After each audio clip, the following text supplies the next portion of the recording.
भारत और पाकिस्तान के बीच तनाव लगातार बढ़ता जा रहा है और पाकिस्तान की तरफ से लगातार संघर्ष विराम का उल्लंघन भी किया जा रहा है। ऐसे में नरेंद्र मोदी देश के प्रधानमंत्री, उन्होंने स्पष्ट शब्दों में कह दिया था कि टारगेट समय सेना ही तय करेगी और उसको लेकर लगातार तैयारियां की जा रही हैं। और ऐसे में पाकिस्तान में घबराहट का माहौल है और यही कारण है कि यूएन सिक्योरिटी काउंसिल में भी पाकिस्तान ने गुहार लगाई है और भारत के मुकाबले कहीं भी पाकिस्तान खड़ा होता नजर नहीं आ रहा। लेकिन सबके बीच माकूल जवाब पाकिस्तान को बहुत ही जल्दी मिलने वाला है और यही कारण है कि पूरे देश में कल यानी कि 7 मई को 244 सिविल डिफेंस जिलों में बड़ी स्तर पर मॉक ड्रिल का आयोजन करने जा रही है। और इस मॉक ड्रिल में क्या क्या होगा और ये मॉक ड्रिल क्यों महत्वपूर्ण है, क्योंकि इस मॉक ड्रिल का असली मकसद ये जानना है कि जंग जैसे हालात में अगर भारत और पाकिस्तान के बीच युद्ध छिड़ता है तो उस हालात में किसी भी एयर स्ट्राइक, मिसाइल हमले के दौरान आम जनता कितनी जल्दी और कितनी असरदार तरीके से रिएक्ट कर सकती है अपनी डिफेंस के लिए, अपनी रक्षा के लिए। और इस मॉक ड्रिल के असल हालात जैसे दृश्य कल प्रस्तुत किए जाएंगे। मसलन जैसे अगर एयर स्ट्राइक होती है तो सायरन बजेंगे, शहरों की बिजली बंद की जाएगी, आम लोग शेल्टर के लिए प्रैक्टिस भी करेंगे, अभ्यास करेंगे और जो इमरजेंसी सर्विसेज हैं वो तुरंत एक्शन में आएगी। ये इसलिए किया जा रहा है कि अगर असली युद्ध जैसे हालात हो तो किस प्रकार सरकार की जो इमरजेंसी सर्विसेज है वो तत्काल तरीके से एक्टिव होंगी।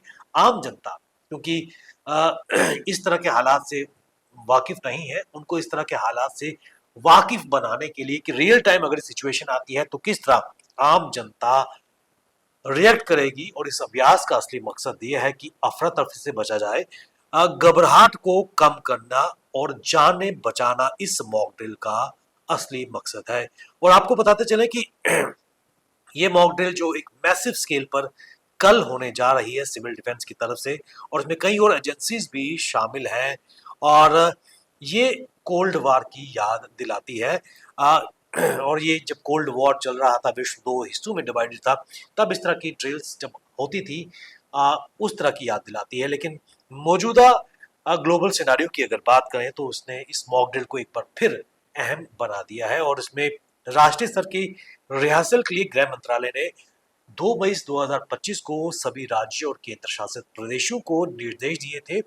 और ये अभ्यास सिविल डिफेंस रूल्स 1968 के तहत आता है, यानी कि वॉर के प्रिपेयर्डनेस के तहत आम सिविलियंस की किस प्रकार एक रिएक्शन आएगी उस चीजों को लाया गया है। और इस मॉक ड्रिल में जो स्थानीय एडमिनिस्ट्रेशन है, सिविल डिफेंस वार्डन है, होम गार्ड्स है, नेशनल कैडेट कोर्स है, नेशनल सर्विस स्कीम है, एनएसएस, एनसीसी, नेहरू युवा केंद्र संगठन और स्कूल कॉलेज के छात्र छात्राएं हिस्सा लेंगे। और उनके साथ साथ कहीं ना कहीं एक बड़े स्केल पर ये अभ्यास होने जा रहा है।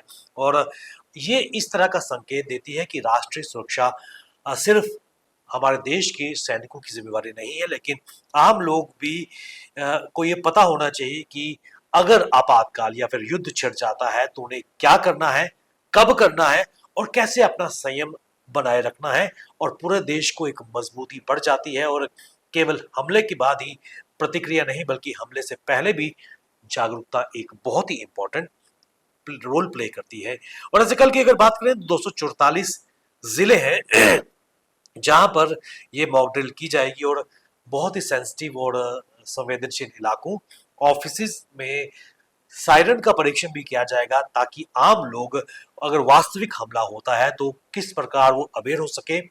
स्कूलों, दफ्तरों और जो कम्युनिटी ऑफिस हैं, वर्क प्लेसेस हैं, वहां पर लोग ड्रॉप एंड कवर यानी कि गिर कर छुपने की स्थिति और जो नजदीकी जो शरण स्थल है उनका भी लोगों को पता इस माध्यम से किया जाएगा। फर्स्ट एड और उसके साथ साथ मानसिक स्थिति यानी कि आप अपना संयम, संतुलन, मेंटली कैसे आप अपने आप को बचा सकते हैं। इसके अलावा अचानक ब्लैकआउट भी किया जाएगा ताकि रात के समय अगर हवाई हमले की स्थिति होती है तो शहर को दुश्मन की नजर से किस प्रकार छिपाया जा सकेगा।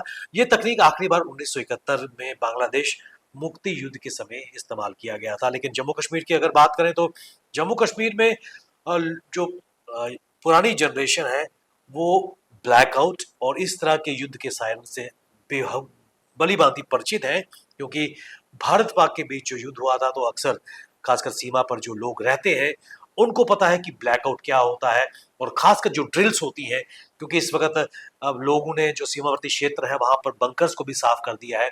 स्कूलों में इस तरह के मॉक ड्रिल्स अभी भी शुरू हो चुके थे। और आपको बताते चले कि जम्मू कश्मीर की अगर बात करें तो यहाँ पर कौन कौन से जिले जहां पर ये मॉक ड्रिल की जाएगी।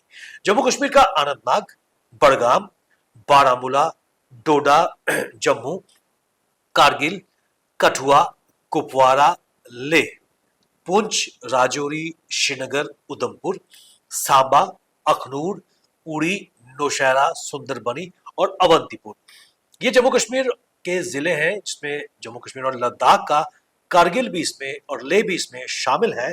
कुल मिलाकर ये जिले 244 जिले में है जो जम्मू कश्मीर और लद्दाख में स्थित हैं। और खासकर सांबा की अगर बात करें, अखनूर की बात करें, उड़ी, नौशहरा, सुंदरबनी, ये वो सीमावर्ती क्षेत्र हैं जहां अभी भी पाकिस्तान की तरफ से लगातार संघर्ष विराम का उल्लंघन किया जा रहा है। 12वां दिन था और कल रात को भी स्मॉल आर्म्स लेकर लार्ज आर्म्स फायरिंग की गई और इसका माकूल जवाब भारतीय सेना ने दिया है। और यह अभ्यास कल जो होने वाला है अपने आप में बहुत महत्व रखता है, क्योंकि ये माना जा रहा है कि इस मॉक ड्रिल के बाद कुछ बड़ा होने जा रहा है। और यही घबराहट इस वक्त पाकिस्तान में भी नजर आ रही है, क्योंकि भारत की तरफ से एक बहुत बड़ा कदम इस मॉक ड्रिल के रूप में लिया जा रहा है, जिसको लेकर पाकिस्तान में निश्चित तौर पर घबराहट फैल चुकी है। बने रहिए आप हमारे साथ, हमें दीजिए इजाजत। नमस्कार।